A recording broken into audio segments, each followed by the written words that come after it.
अहम खबर से आगाह करें, आपको बताएं कि शांगला अलपुरी रोड तामीर में मुबैना करप्शन की इंक्वायरी मुकम्मल हो चुकी है। FIA ने लीगी रहनुमा अमीर मकाम के बेटे समेत 5 ठेकेदारों को गिरफ्तार कर लिया है। मुलजिमान के खिलाफ मुबैना करप्शन का मुकदमा भी दर्ज कर लिया गया है। NHA के 11 आला ऑफिसर्स के खिलाफ महकमाना कार्रवाई की सिफारिश की गई है, जबकि FIA इंक्वायरी में अमीर मकाम एंड कंपनी को ब्लैक लिस्ट करने की तजवीज भी दी गई है। अमीर मकाम एंड कंपनी से 626 मिलियन रुपए रिकवर किए जाएंगे। इसी पर बात करेंगे बहार अली से।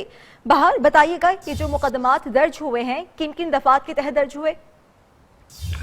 जी बिल्कुल, अलपुरई रोड तामीर में मुबैना करप्शन की इंक्वायरी मुकम्मल हो गई है, जिस पर FIA और एंटी करप्शन खैबर पख्तूनख्वा ने सूबाई जो सदर है अमीर मुकाम की बेटे इश्तियाक को गिरफ्तार कर लिया है।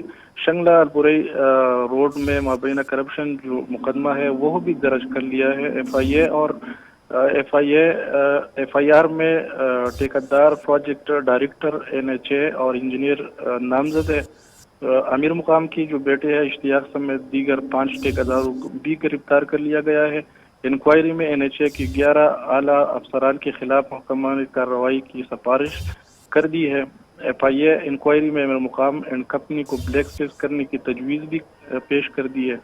अमीर मुकाम एंड कंपनी से 626 मिलियन रुपए की रिकवरी भी तजवीज़ में लाई गई है। रिकवरी भी की जाएगी। बहुत शुक्रिया आपका बहार अली।